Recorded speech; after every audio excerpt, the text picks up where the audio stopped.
Assalamualaikum warahmatullahi wabarakatuh. Apa kabar Bapak Ibu guru hebat? Perkenalkan, nama saya Pandu Uttara Dharma. Saya calon guru penggerak angkatan 10. Kali ini akan menjelaskan tentang koreksi antar materi dari modul 3.1 berkenaan dengan penentuan keputusan dalam dilema etika. Bagaimana filosofi Ki Hajar Dewantara dengan Pratap Triloka memiliki kaitan dengan penerapan pengambilan keputusan sebagai seorang pemimpin? Jelas memiliki kaitan antara Pratap Triloka dengan penerapan pengambilan keputusan. Juga saat kita berperan sebagai pemimpin, karena arti dari Pratap Triloka itu sendiri diantaranya adalah Ingarso Sumpulodo, yaitu di depan menjadi contoh, Ingmadia Mangun Karso, artinya di tengah membangun semangat, dan Tutwuri Handayani, artinya di belakang memberi dorongan. Semua dari Pratap Triloka itu harus diimplementasikan oleh kita saat menjadi pemimpin dalam pendidikan. Pada poin 2 berkenaan dengan nilai-nilai yang tertanam dalam diri kita dan berpengaruh terhadap pengambilan keputusan. Tentu saja modul dari 3.1 ini yaitu menjelaskan bagaimana caranya mengimplementasikan nilai kebajikan universal beserta Pratap Triloka yang diwujudkan seperti kejujuran, empati, pelayanan, tanggung jawab, optimisme, disiplin, dan sebagainya. Semua memang sudah terintegrasi satu dan yang lainnya. Sebagai contoh, saat kita memberikan nilai pada anak, kita tidak hanya mengacu pada pengetahuan siswa saja, tapi juga pada nilai sikap dan juga perilaku keaktifan siswa itu sendiri. Di poin 3 berkenaan dengan keputusan kita saat melakukan kegiatan coaching di modul sebelumnya. Tentu saja pendamping individu dan fasilitator sangat menentukan arah kita dan mengoptimalkan kemampuan kita untuk menjadi guru penggerak. Sebagai contoh, dalam setiap ruang kolaborasi atau tugas-tugas yang terpadu yang ada dalam LMS, beliau itu suka membimbing kita untuk mengarahkan kita menyelesaikan tugas yang sesuai dengan aturan dan juga mendongkrak kemampuan kita dan mengoptimalkan pemahaman kita terhadap materi di setiap LMS. Di poin 4 yaitu kemampuan guru untuk menerapkan 5 KSE, yaitu keterampilan sosial emosional, dan sekali lagi pasti 5 KSE sangat erat kaitannya dengan pembentukan pembuatan keputusan.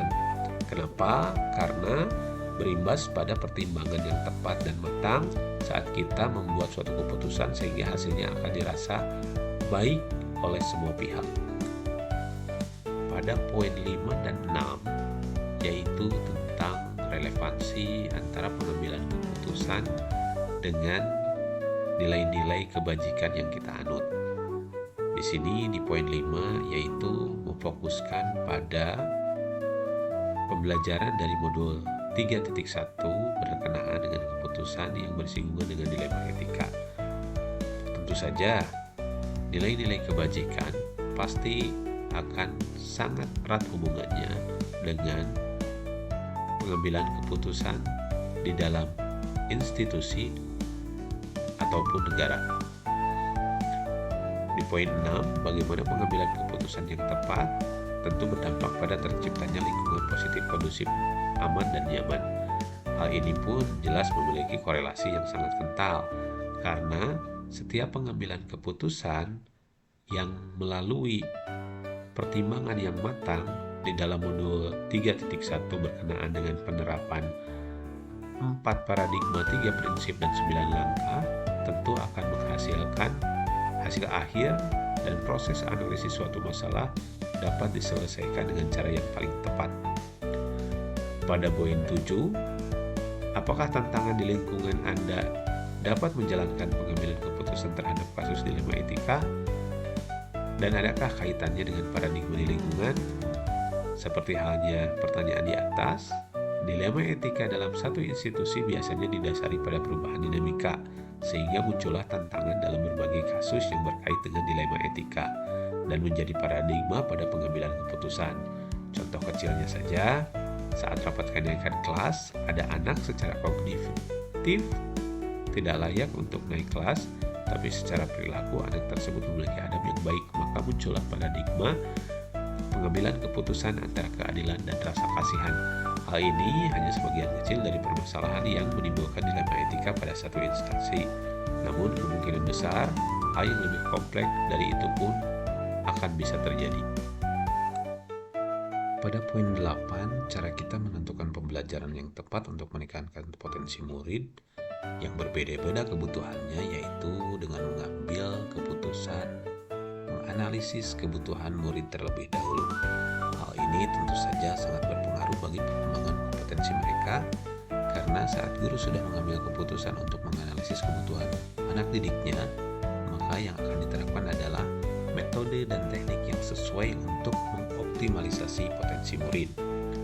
Di poin 9, seorang pemimpin pembelajaran harus mampu mengambil keputusan yang tepat dengan tujuan memiliki dampak yang signifikan terhadap perkembangan potensi murid serta masa depan, sehingga keputusan ini dapat membentuk lingkungan belajar yang menarik, kurikulum yang sesuai, pengalaman belajar yang tepat, nyaman, dan menyenangkan bagi peserta didik. Di poin 10, kesimpulan yang dapat diambil dari pembelajaran modul 3.1 ini berkenaan dengan pengambilan keputusan tentu memiliki kolerasi dengan modul sebelumnya. Hal ini dikarenakan beberapa faktor yang mengambil keputusan memerlukan daya dukung seperti pengambilan keputusan harus mempertimbangkan nilai dan peran sebagai guru. Pengambilan keputusan juga harus memiliki keterampilan sosial dan emosional sehingga pengambilan keputusan bisa mengembangkan visi misi pembelajaran kita, integrasi antara modul, dan sesuai dengan pencapaian standar pendidikan nasional. Pemahaman selama mempelajari modul 3.1 adalah pengambilan keputusan yang dihadapkan pada dilema etika, di mana dilema etika itu sendiri memiliki dua hal baik yang perlu kita ambil berdasarkan skala prioritas, namun jangan sampai kita membuat keputusan atas dasar rujukan moral. Walaupun di dalam rujukan moral itu mengandung nilai kebaikan, tapi secara keseluruhan bermakna pengambilan keputusan pada kepentingan satu orang atau golongan. Maka dari itu, sebagai bahan pertimbangan apabila kita menemukan satu kasus dan menghadapi nilai dilema etika, maka langkah analisis 4 paradigma, 3 prinsip, dan 9 langkah pengambilan keputusan perlu kita lakukan supaya kita tidak menemukan hal yang lebih kompleks dalam pemecahan masalah, sehingga kasus yang kita temui lebih cepat diselesaikan.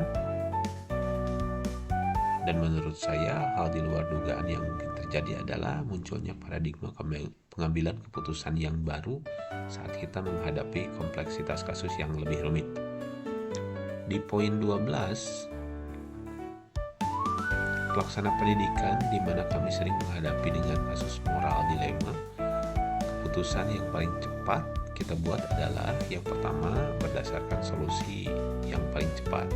Sebagai bahan pertimbangan lain yaitu dasar hukum yang dibuat oleh negara yang terintegrasi dengan aturan instansi.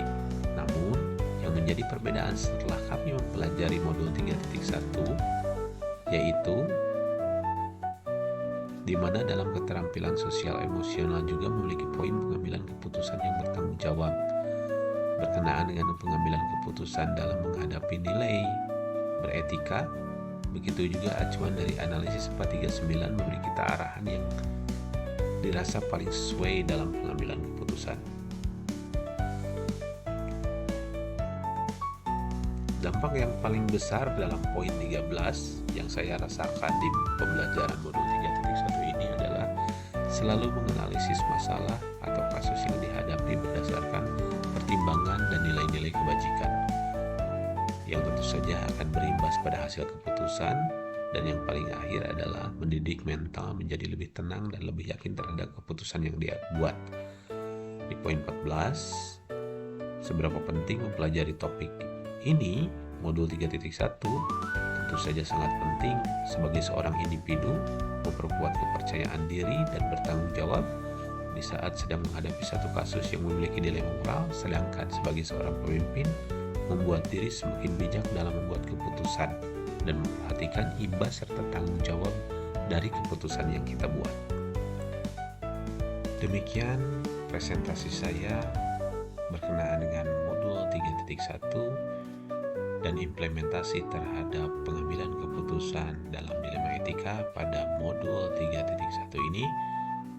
Terima kasih, thank you for watching, see you on another module. Wassalamualaikum warahmatullahi wabarakatuh.